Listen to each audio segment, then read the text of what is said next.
Okay, this is essay number 2. Part A, using examples and diagrams, explain the difference between internal and external economies of scale.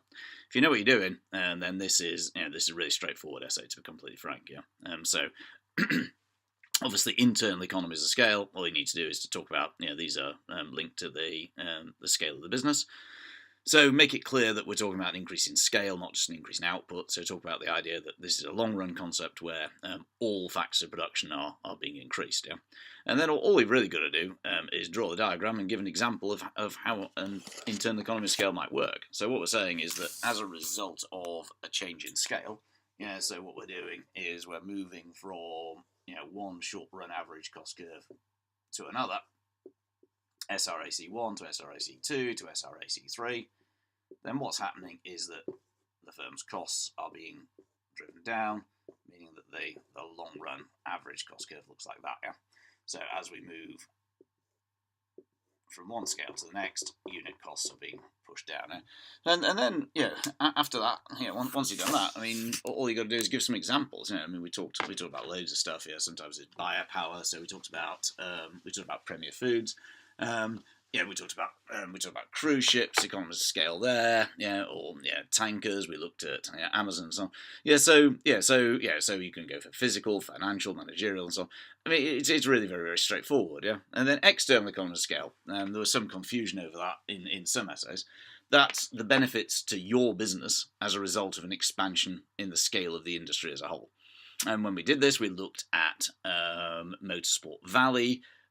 We talked about the City of London, we talked about technology hubs and so on. And the argument is that if you're part of a big sector, then there are advantages in the forms of maybe specialist suppliers, like in the motor industry, who can provide you with components that are cheaper, or perhaps specialist workers will turn up who've trained themselves, like in the IT sector and so on. These days, obviously, IT professionals are 10 a penny to some extent.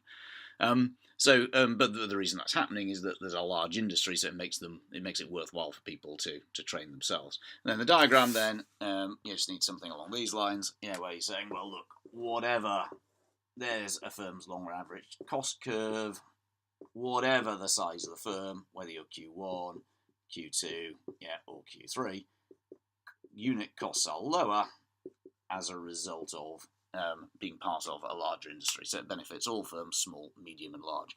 And really that's it. As long as you're given a decent example, got the diagram working, then really, that's it. It should be 10 out of 10. It's pretty straightforward. Part B is much more challenging. It proved particularly challenging for the people who did it, because most of you mixed up public and merit goods. So I think a merit good isn't a public good. A merit good is a type of private good. And what that means is that it's excludable and it's diminishable. So if we take something like healthcare, healthcare can be provided through the market. It is, so therefore it's excludable. If you don't pay, then you can't come into my private hospital. You can bleed on the steps for all I care. And it's diminishable in the sense that if you're in a bed, then I don't want to get in with you. I mean, it's especially not if you're sick. So ultimately, it's a private good. So the problem is that because there are external benefits in the provision of merit goods, they're going to be under-provided in a free market. And really, the central part of the essay is going to be centred around some diagram along these lines, where you've got output there, cost, benefits, price up here. You've got demand, which is based on marginal utility or marginal private benefit. We've got supply, you can draw any supply curve if you like. What we're saying is there's no externalities in production. So the private and social costs are the same. So the equilibrium is here. The problem is, that the socially optimal point is further to the right. Because there are external benefits of, say, that amount, per visit to hospital, per visit to the doctors. And what that means is that the marginal social benefit is greater than the marginal private benefit. We're remembering that benefits and costs are measured vertically. So we would prefer to be at that level there, the optimum level. And if we were there, then we would have had community surplus of the gap between marginal social benefit and marginal social cost. So it would have been that large area there. Unfortunately, we stopped here, so therefore no surplus is gained from those units there. So community surplus is actually only this area here, meaning that there's a welfare loss of that. We've failed to get to the socially optimum level. And really, any essay on this needs to start with that as its central point. The key, therefore, is that the government can provide directly this, hopefully providing the optimum level of healthcare. Yeah? Now, in reality, there are loads of things that go wrong when governments provide merit goods. Again, sorry, keep saying this. In the UK, it's free at the point of use, which means it will be consumed up to that point. Arguably, that's an example of government failure, because the health service gets overconsumed. Yeah, there are people here who are having unnecessary operations, and that type of stuff, because it's provided for free. So what we're saying then is that so the question is, should it be solely responsible for the provision of merit goods?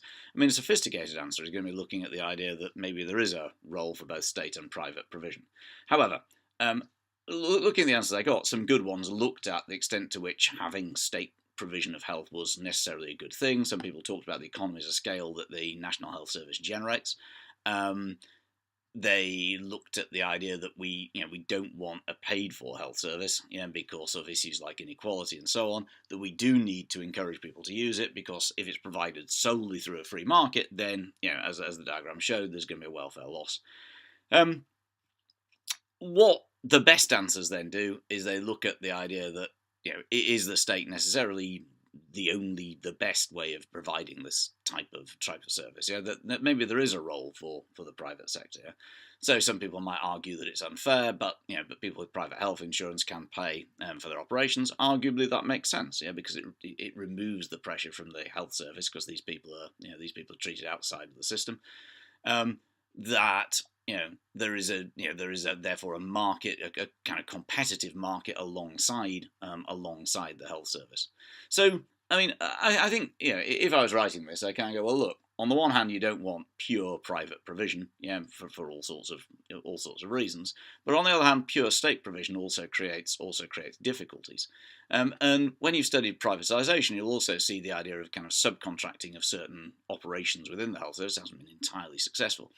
But that would be quite an interesting angle to bring to this, that maybe it's possible.